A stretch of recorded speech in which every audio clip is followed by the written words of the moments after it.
നമസ്കാരം. ഈ ആഴ്ച മൊത്തത്തിൽ കുറച്ച് ലേറ്റാണ്. കഴിഞ്ഞ ആഴ്ചത്തെ കാര്യം ഞാൻ നിങ്ങളോട് പറഞ്ഞല്ലോ. ഈ ആഴ്ച അതുകൊണ്ട് തന്നെ കഴിഞ്ഞ ആഴ്ചത്തെ പെൻഡിങ്ങിലുള്ള സിനിമകൾ കാണുന്ന കൂടി ഉണ്ടായിരുന്നു. അനോമി എന്ന സിനിമ, ഭാവനയുടെ സിനിമ കാണാൻ അതുകൊണ്ട് കുറച്ച് 2 ദിവസം ലേറ്റായി. ആ സിനിമ കണ്ടു വന്നിട്ട് ഇരിക്കുകയാണ്. റിയാസ് മാരാത്ത് കഥ, തിരക്കഥ ഒക്കെ എഴുതി സംവിധാനം ചെയ്ത ഒരു വ്യത്യസ്തമായ ഒരു സയൻസ് ഫിക്ഷൻ, ഒരു ത്രില്ലർ സിനിമയാണ്. സയൻസ് ഫിക്ഷൻ്റെ ബേസിൽ ഒരു ത്രില്ലർ സിനിമയാണ്. സയൻസ് എന്ന് പറയാൻ പറ്റില്ല, സയൻസ് അല്ലാത്തൊരു കാര്യത്തിൻ്റെ പിന്നാലെ പോകുന്ന ഒരു ത്രില്ലറാണ്. സിനിമയുടെ പ്രത്യേകത പറയുന്നതിന് മുമ്പ് സിനിമയുടെ ഉള്ളടക്കത്തിലേക്ക് ഞാൻ കടക്കുന്നില്ല. സിനിമയിലെ കഥാപാത്രങ്ങളിലൂടെ കടന്നു പോകുമെന്നാണ് ഞാൻ വിചാരിക്കുന്നത്. സിനിമയിലെ പ്രധാനപ്പെട്ട 2 കഥാപാത്രങ്ങൾ, ഒന്ന് ഭാവനയാണ് അതിലെ നായിക കഥാപാത്രം, ലീഡ് റോൾ. ഭാവന സാറ എലിസബത്ത് എന്ന് പറയുന്ന ഒരു കഥാപാത്രത്തെ അവതരിപ്പിച്ചുകൊണ്ടാണ് വരുന്നത്. രക്ഷിതാക്കളുടെ ഒരു ആക്സിഡൻറ്റ് മരണം, അതിൻ്റെ തുടർച്ചയായി അവരുടെ സഹോദരന് ഉണ്ടാകുന്ന മാനസിക പ്രയാസം, അതിനെ അതിജീവിച്ച് മുന്നോട്ട് പോകുന്ന ഘട്ടം. അങ്ങനെ വളരെ വ്യത്യസ്തമായി പല തലത്തിൽ ജീവിക്കുന്ന ഒരു കഥാപാത്രമാണ് ഭാവനയുടെ സാറ എലിസബത്ത്. അതിനൊപ്പം റഹ്മാൻ്റെ ജിബ്രാൻ മുഹമ്മദ്, ജിബ്രാൻ എന്ന് പറയുന്ന മുഹമ്മദ് ജിബ്രാൻ എന്നുള്ളൊരു കഥാപാത്രത്തെ സിനിമയിൽ അങ്ങനെ കണ്ടിട്ടില്ല. ആ പേര് റഹ്മാൻ ഗംഭീരമായിട്ട് അത് ചെയ്യുകയും ചെയ്തു. ബിനു പപ്പു, ഷെബിൻ ബെൻസൺ, ഭാവനയുടെ സഹോദരനായി എത്തിയ കഥാപാത്രം. പിന്നെ അർജുൻ ലാൽ, നമ്മുടെ പഴയ തന്മാത്രയിലെ മകൻ, വിഷ്ണു അഗസ്ത്യ, ഷുക്കൂർ വക്കീലുണ്ട്. കുറച്ചാണെങ്കിലും ഷുക്കൂർ വക്കീൽ വന്ന് രോഷാകുലനായി അങ്ങനെ പോയ ഒരു സിനിമയുടെ കഥാപാത്രത്തിലെ പ്രധാനപ്പെട്ട ഒരാളായി നിൽക്കുന്നുണ്ട്. സിനിമയെ സമഗ്രമായി ആ സിനിമ ഒരു സീരിയൽ കില്ലിങ്, അതിന് പിന്നാലെ അന്വേഷണം, അതിൽ ഇതുവരെ നമ്മൾ കണ്ടിട്ടില്ലാത്ത ഒരു സാധ്യതയെ ആ സിനിമയിലെ ഭാവനയിൽ റിയാസ് മാരാത്ത് ഉപയോഗിച്ചു എന്നുള്ളതാണ് വളരെ കൗതുകമുണർത്തുന്ന ഒരു കാര്യം. മാത്രമല്ല മൊത്തത്തിലൊരു പാക്ക് ആ സിനിമ അർഹിക്കുന്ന, ആ കഥ എങ്ങനെ പോകണം എന്നത് അർഹിക്കുന്ന തരത്തിലുള്ളൊരു പാക്ക് ആ സിനിമ എത്തിയിട്ടുണ്ട്. ആ പാക്കിങ്ങിലാണ് എത്തിയിട്ടുള്ളത്. ഭാവനയുടെ പെർഫോമൻസ് ആണ് ഗംഭീരമായിട്ടുള്ളത്. എന്തുകൊണ്ട് ഒരു നടിയെ, ഭാവന പോലൊരു നടിയെ കേന്ദ്രീകരിച്ച് ഇങ്ങനെ സിനിമ ഇടയ്ക്കിടയ്ക്ക് ഉണ്ടാകുന്നു എന്നതിൻ്റെ ഏറ്റവും പ്രധാനപ്പെട്ട ഉദാഹരണമായി നമുക്ക് അനോമിയെ എടുത്തു പറയാവുന്നതാണ്. സാറ എന്ന് പറയുന്ന കഥാപാത്രം, അവരുടെ പല തട്ടിലുള്ള ഭാവങ്ങൾ, സമീപനം ഒക്കെ സിനിമയിൽ കാണാൻ കഴിയും. ചേച്ചി, കാമുകി, എല്ലാം നഷ്ടപ്പെട്ടവൾ, ഒടുവിലൊരു പ്രതികാരദാഹി, സർവാർത്ഥത്തിലും നായികയായി മാറുന്ന ഒരു ഘട്ടം ആ സിനിമയുടെ അവസാന ഘട്ടത്തിൽ നമുക്ക് അനുഭവിക്കാൻ കഴിയും. അവരുടെ പല ഇടപെടലിലും അവർക്ക് ഉള്ളിൽ കൊണ്ടു നടക്കുന്ന ഒരു വലിയ ഗൂഢ സാഹചര്യത്തെ അവർ സമീപിക്കാൻ പോകുന്ന അല്ലെങ്കിൽ നേരിടാൻ പോകുന്ന ഭാവിയെക്കുറിച്ചുള്ള ആ ഒരു ആശങ്കയെ ഒക്കെ മുന്നോട്ട് കൊണ്ടുപോവുകയും ഒരർത്ഥത്തിൽ പല ഘട്ടങ്ങളിൽ നമ്മൾ വിചാരിക്കുന്നത് പോലെ ആയിരുന്നില്ല അവർ എന്ന് ഒടുവിൽ നമ്മളെ ബോധിപ്പിക്കുകയും ചെയ്യുന്ന ഒരു കഥാപാത്രം. പിന്നെ റഹ്മാൻ ഒരു അന്വേഷണ ഉദ്യോഗസ്ഥനായിട്ട് വരികയാണ്. ഇവരും പോലീസിൻ്റെ കൂടെ സഞ്ചരിക്കുന്ന ഒരാളാണ്. അവരുടെ സമാന്തരമായ നിലയിൽ അവരും അവരുടേതായ നിലയിൽ പോകുന്നു. പക്ഷേ റഹ്മാനും ജിബ്രാൻ എന്ന് പറയുന്ന പോലീസ് ഉദ്യോഗസ്ഥനും ഭാവനയും തമ്മിൽ തുടക്കം മുതൽ ഉള്ള ഒരു അകൽച്ച ഉണ്ട്. അവർ പരിചയപ്പെടുന്നതിന് ശേഷം ഉള്ളൊരു അകൽച്ചയുണ്ട്. അവരൊരിക്കലും സംസാരിക്കുന്നില്ല. എങ്കിലും ഒടുവിൽ ഈ സിനിമ എത്തപ്പെടുന്ന ഒരു പോയിന്റിൽ അവരുടെ രണ്ടുപേരുടെയും ഒരു ചിരിയിൽ അതുവരെ ഉണ്ടായിരുന്ന ആ ഒരു ഒരു അഗ്നിപർവ്വതം മുഴുവൻ അലിഞ്ഞു തീരുന്ന ഒരു ഘട്ടമാണ്. അത് കഥയുടെ തന്നെ ഒരു ഒടുക്കമുണ്ടാകുന്ന നമ്മളെ ആസ്വാദ്യതയുടെ ഒരു ഘട്ടത്തിൽ എത്തിക്കുന്ന ഒരു അവസ്ഥയാണ്. അവസാനം അദ്ദേഹത്തിൻ്റെ ചെറിയൊരു ഹീറോയിസ് ഒക്കെ ഉണ്ട്. അതൊക്കെ നന്നായിട്ട് അദ്ദേഹം അതിലേക്ക് കൊണ്ടുവന്നു. ആ കഥാപാത്രത്തിൻ്റെ എല്ലാ ഭാവം ഉൾക്കൊണ്ടിട്ടുണ്ട്. റഹ്മാൻ ഇപ്പോഴും ഉപയോഗിക്കപ്പെടാതെ, ഇപ്പോഴും ഒരുപാട് ഏരിയകളിൽ ഉപയോഗിക്കപ്പെടാത്തൊരു മികച്ച അഭിനേതാവായി നമ്മുടെ മുമ്പിൽ ഇങ്ങനെ നിൽക്കുകയാണെന്ന് ഈ സിനിമ ഒന്നും കൂടി ഓർമ്മിപ്പിക്കുന്നുണ്ട്. അതേസമയം തന്നെ ഈ സിനിമയുടെ ഉള്ളടക്കത്തിലേക്ക് ഞാൻ കടക്കുന്നില്ല. ഇൻവെസ്റ്റിഗേഷൻ ത്രില്ലർ എന്ന് പറയുന്ന ഒരു കഥാബീജം സ്വാഭാവികമായിട്ടും മറ്റ് സിനിമകൾ പോലെ തന്നെയാണ്. പക്ഷേ അത് സ്വീകരിക്കുന്ന രീതി, അത് അവതരിപ്പിക്കുന്ന രീതി, അത് കൈകാര്യം ചെയ്തൊരു പ്രധാനപ്പെട്ട കാര്യം വ്യത്യസ്തമാണ്. അതുമായി ബന്ധപ്പെട്ട ഒരു ആശയം കൂടി ഞാൻ പങ്കുവെക്കാം എന്ന് വിചാരിക്കുന്നുണ്ട്. ത്രില്ലറാണ്, സീരിയൽ കില്ലിംഗ് ആണ്, അതിന് പിന്നാലെ വില്ലനെ പിടിക്കുന്നു, ഇങ്ങനെയൊക്കെയുള്ള പ്ലോട്ടാണ്. അതിൽ സമ്പൂർണ്ണമായി സിനിമ വ്യത്യസ്തമായിരിക്കുന്നത് ഞാൻ നേരത്തെ പറഞ്ഞതുപോലെ കഥയിലേക്കുള്ള ആ ഒരു വഴിയുടെ കാര്യത്തിലാണ്. അനോമി കൈകാര്യം ചെയ്യുന്ന ഒരു വിഷയം മരണാനന്തരം എന്ന സങ്കല്പം.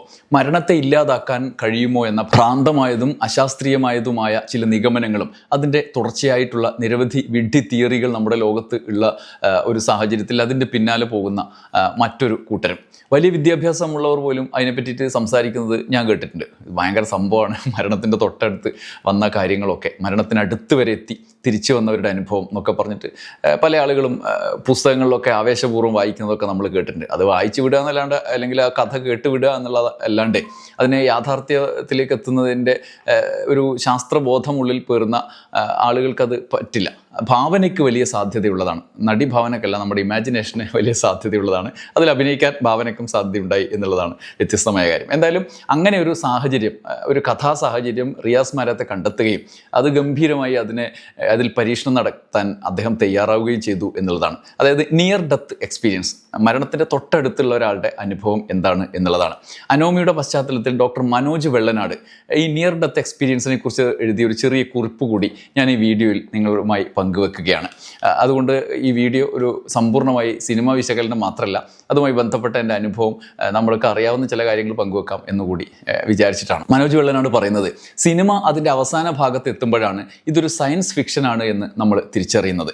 മരിക്കുന്നതിന് തൊട്ടു മുമ്പുള്ള മനുഷ്യരുടെ മനോവ്യാപാരങ്ങളെപ്പറ്റി കുറേ നാളുകളായി പല പഠനങ്ങളും നടക്കുന്നുണ്ട്. അതിൻ്റെ ഒരു ഫിക്ഷനൈസ്ഡ് രൂപമാണ് ഇവിടെ അനോമിയിലുള്ളത്.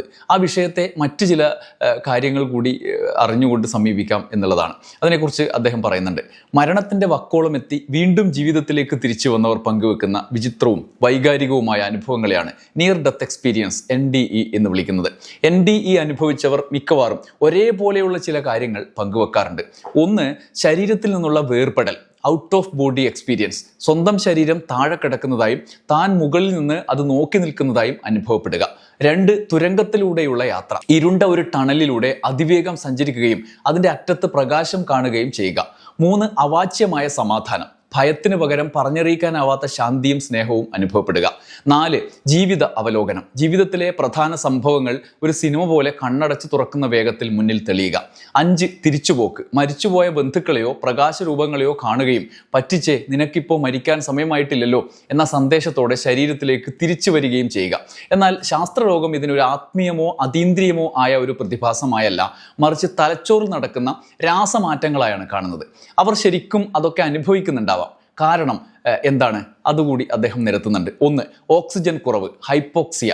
തലച്ചോറിലേക്കുള്ള ഓക്സിജൻ നിലക്കുമ്പോൾ ഉണ്ടാകുന്ന ഹാലൂസിനേഷനുകൾ ഇത്തരം ദൃശ്യങ്ങൾക്ക് കാരണമാകും. 2, കെമിക്കൽ റിലീസ്. കടുത്ത സമ്മർദ്ദം ഉണ്ടാകുമ്പോൾ തലച്ചോറ് എൻഡോർഫിനുകൾ, DMT തുടങ്ങിയ രാസവസ്തുക്കൾ പുറത്തുവിടുന്നത് കുറച്ച് സമാധാനവും സന്തോഷവും ഒക്കെ നൽകും. 3, ടെമ്പറൽ ലോബ് ആക്ടിവിറ്റി. തലച്ചോറിലെ ടെമ്പറൽ ലോബ് ഉത്തേജിപ്പിക്കപ്പെടുമ്പോഴും ഇത്തരം വിചിത്രമായ ദൃശ്യങ്ങൾ നമ്മുടെ മനസ്സിൽ തെളിയും. ഇതിനെക്കുറിച്ച് ആഗോളതലത്തിൽ ചില പഠനങ്ങളൊക്കെ നടക്കുന്നുണ്ട്. ഡോക്ടർ റേമണ്ട് മൂഡിയാണ് ലൈഫ് ആഫ്റ്റർ ലൈഫ് എന്ന പുസ്തകത്തിലൂടെ ഈ വിഷയത്തെ കൂടുതൽ കുറിച്ച് പഠിച്ച് ജനപ്രിയമാക്കിയത്. നിലവിൽ അവെയർ സ്റ്റഡി പോലുള്ള പഠനങ്ങൾ ആശുപത്രികളിൽ മസ്തിഷ്ക മരണം സംഭവിക്കുന്നവരിലും ഹൃദയസ്തംഭനം ഉണ്ടായവരിലും നിരീക്ഷണങ്ങൾ നടത്തിയിട്ടുണ്ട്.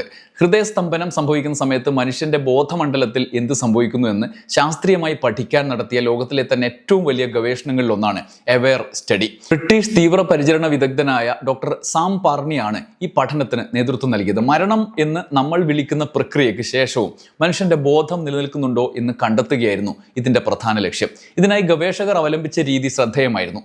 ആശുപത്രികളിൽ ഹൃദയസ്തംഭനം ഉണ്ടായ രോഗികളെ കിടത്തുന്ന റൂമുകളിൽ തറയിൽ നിന്ന് നോക്കിയാൽ കാണാൻ കഴിയാത്ത വിധം ഉയരത്തിൽ ഷെൽഫുകൾക്ക് മുകളിൽ ചില ചിത്രങ്ങൾ വെച്ചു. ആരെങ്കിലും ശരീരത്തിന് പുറത്ത് കടന്ന അനുഭവം, ഔട്ട് ഓഫ് ബോഡി എക്സ്പീരിയൻസ് പങ്കുവെക്കുകയാണെങ്കിൽ മുകളിൽ വെച്ചിരിക്കുന്ന ആ ചിത്രം അവർക്ക് കാണാൻ കഴിഞ്ഞിട്ടുണ്ടോ എന്ന് പരിശോധിക്കുകയായിരുന്നു ലക്ഷ്യം. അങ്ങനെ സംഭവിച്ചാൽ അത് അവരുടെ ബോധം ശരീരത്തിന് പുറത്തു പോയി എന്നതിന് തെളിവാകുമായിരുന്നു. 2014 പ്രസിദ്ധീകരിച്ച ആദ്യഘട്ട പഠനത്തിലെ ചില പ്രധാന കാര്യങ്ങൾ ഇവയാണ്. ഹൃദയസ്തംഭനത്തിൽ നിന്ന് രക്ഷപ്പെട്ടവരിൽ 40% പേരും ആ സമയത്ത് തങ്ങൾക്ക് എന്തൊക്കെയോ ബോധമുണ്ടായിരുന്നു എന്ന് അവകാശപ്പെട്ടു. പലരും പ്രകാശം കണ്ടതായും സമാധാനം അനുഭവിച്ചതായും പറഞ്ഞു. എന്നാൽ ചിലർക്ക് ഭയപ്പെടുത്തുന്ന അനുഭവങ്ങളും ഉണ്ടായി. ഒരു രോഗി തൻ്റെ ഹൃദയം നിലച്ച സമയത്ത് ചുറ്റും നടന്ന കാര്യങ്ങൾ, ഈ മെഡിക്കൽ ഉപകരണങ്ങളുടെ ശബ്ദം, ഡോക്ടർമാരുടെ സംസാരം ഒക്കെ കൃത്യമായി വിവരിച്ചു. നിർഭാഗ്യവശാൽ ചിത്രങ്ങൾ വെച്ചിരുന്ന സ്ഥലങ്ങളിൽ വെച്ചല്ല മിക്കവർക്കും ഹൃദയസ്തംഭനം ഉണ്ടായത്. അതുകൊണ്ട് ചിത്രം കണ്ടു എന്ന് ആരും പറഞ്ഞില്ല. ഈ പഠനത്തിൻ്റെ 2ാം ഘട്ടം കൂടുതൽ ആധുനികമായ രീതിയിലായിരുന്നു. തലച്ചോറിലെ ഓക്സിജന്റെ അളവും ഇലക്ട്രിക്കൽ സിഗ്നലുകളും EEG തത്സമയം നിരീക്ഷിച്ചു. ഹൃദയസ്തംഭനം നടന്ന 1 മണിക്കൂർ വരെ തലച്ചോറിൽ ഉയർന്ന തോതിലുള്ള പ്രവർത്തനങ്ങൾ, ബ്രെയിൻ വേവ്സ് ചിലരിൽ കാണാൻ കഴിഞ്ഞു എന്ന് ഈ ഘട്ടത്തിൽ കണ്ടെത്തി. 2023 അതിൻ്റെ പഠനവും പ്രസിദ്ധീകരിച്ചു. ഇപ്പോഴും കാര്യമായി തന്നെ അവർ ഇത് പഠിച്ചുകൊണ്ടിരിക്കുകയാണ്. നിയർ ഡെത്ത് എക്സ്പീരിയൻസിനെ കുറിച്ച് മനോജ് വെള്ളനാട് എഴുതിയ കുറിപ്പിലെ പ്രധാനപ്പെട്ട ഭാഗം ഇതാണ്. എന്തായാലും നമ്മൾ കേൾക്കുമ്പോൾ മനസ്സിലാവും, ഇത് നല്ല സിനിമയ്ക്ക് പറ്റിയ വൈൽഡ് എക്സ്പീരിയൻസ് സിനിമയിലൂടെ കഥാസന്ദർഭങ്ങളിലൂടെ നൽകാൻ ഒരു ഗംഭീര എഴുത്തുകാരന് നല്ല ഭാവന ഉപയോഗിച്ച് പറ്റും പറ്റുന്ന കഥാസാഹചര്യങ്ങൾ സൃഷ്ടിക്കാൻ കഴിയും. അമ്മാതിരി വിവരങ്ങളും അമ്മാതിരി നമുക്കുണ്ടാക്കുന്ന ആകാംക്ഷയും ഒക്കെയാണ് ഇതിൻ്റെ പശ്ചാത്തലമായിട്ടുള്ളത്. ഓരോരുത്തരും മരണത്തെക്കുറിച്ച് ആലോചിക്കാത്ത ഒരൊറ്റ മനുഷ്യനുണ്ടാവില്ല. എന്നാൽ മരിച്ചു കഴിഞ്ഞിട്ട് എന്താണ് എന്ന് ആലോചിക്കാത്തവരും ഉണ്ടാവില്ല. അതുകൊണ്ടൊക്കെയാണല്ലോ നമ്മുടെ നാട്ടിൽ ഈ മരണാനന്തരമുള്ള നിരവധി കഥകൾ നമ്മൾ മനുഷ്യനുണ്ടായ കാലം മുതൽ ഇന്ന് വരെ ഉണ്ടായിക്കൊണ്ടിരിക്കുന്നത്. അത് എന്തായിരിക്കും, എപ്പോഴായിരിക്കും, എങ്ങനെയായിരിക്കും എന്നൊക്കെ. ഇവിടെ പക്ഷേ അനോമി എന്ന് പറഞ്ഞ സിനിമയെ കുറിച്ചാണല്ലോ നമ്മൾ പറഞ്ഞു വന്നത്. ആ സിനിമയിൽ ഇത് ഒരു പ്രധാനപ്പെട്ട ഒരു കാരണമായി, ഒരു ക്രൈമിനുള്ള കാരണമായിട്ടാണ് അവതരിപ്പിക്കുന്നത്. ഞാൻ തുടക്കത്തിൽ ഈ വിഷയത്തെക്കുറിച്ച് പറഞ്ഞു തുടങ്ങിയപ്പോൾ പറഞ്ഞ പോലെ വിഡ്ഢി തിയറികളാണ് പലതും, ശാസ്ത്രീയമല്ല. റിയൽ ആയിട്ടുള്ള നമ്മളെ യഥാർത്ഥ ജീവിതത്തിൽ നമുക്ക് ശാസ്ത്രബോധത്തോടെ മുന്നോട്ട് പോകുന്ന ആളുകൾക്ക് പലപ്പോഴും വിഡ്ഢിത്തമായി തോന്നുന്നതല്ല, യാഥാർത്ഥ്യത്തിലേക്ക് എത്തിക്കുന്നതിന് സഹായിക്കും. പക്ഷേ ആ തിയറികളിൽ വിശ്വസിച്ചുകൊണ്ട് അതീന്ദ്രിയമായ ചില കാര്യങ്ങളിലേക്ക് പോവുകയും ശാസ്ത്രത്തിൻ്റെ ബേസിൽ അവരാരംഭിച്ച ഈ ചിന്ത ഒടുവിൽ അശാസ്ത്രീയമായ ചില കുഴികളിൽ അവരെ ചാടിക്കുകയും ചെയ്യുന്നു എന്നുള്ളതാണ്. ഈ സിനിമയിലെ കുറ്റകൃത്യത്തിന് കാരണമായി അവർ മുന്നോട്ട് വെച്ച ഒരു കാര്യവും അത് തന്നെയാണ്. എന്തായാലും അനോമി ഒരു ഗംഭീര അനുഭവമായി മാറിയിട്ടുണ്ട്. കുറച്ച് പരിമിതികൾ ഒക്കെ ഉണ്ട്, ചില സ്ഥലങ്ങളിലെ ചില ട്രീറ്റ്മെൻറ്റിലൊക്കെ ചില കാര്യങ്ങളുണ്ടെങ്കിലും ആത്യന്തികമായി ഈ സിനിമ നമുക്ക് നന്നായി ആസ്വദിക്കാൻ കഴിയും. എനിക്കത് ആസ്വദിക്കാൻ കഴിഞ്ഞു. ഭാവനയുടെ ഗംഭീര സിനിമ ആയിട്ടിത് മാറുന്നുണ്ട്. ഒരുപക്ഷെ അവരുടെ ഇത്രയും കാൽനൂറ്റാണ്ടിലധികം വരുന്ന അവരുടെ സിനിമ പ്രവേശനത്തിന് ശേഷമുള്ള കാലത്ത് അവരുടെ മികച്ച കഥാപാത്രങ്ങളിൽ ഒന്നായി അനോമിയിലെ സാറ മാറും എന്നുറപ്പാണ്. ഇനിയും ഭാവനയുടെ നായകത്വത്തിൽ ഗംഭീര സിനിമകൾ ഉണ്ടാകട്ടെ എന്ന് നമുക്ക് പ്രതീക്ഷിക്കാം. നന്ദി, നമസ്കാരം.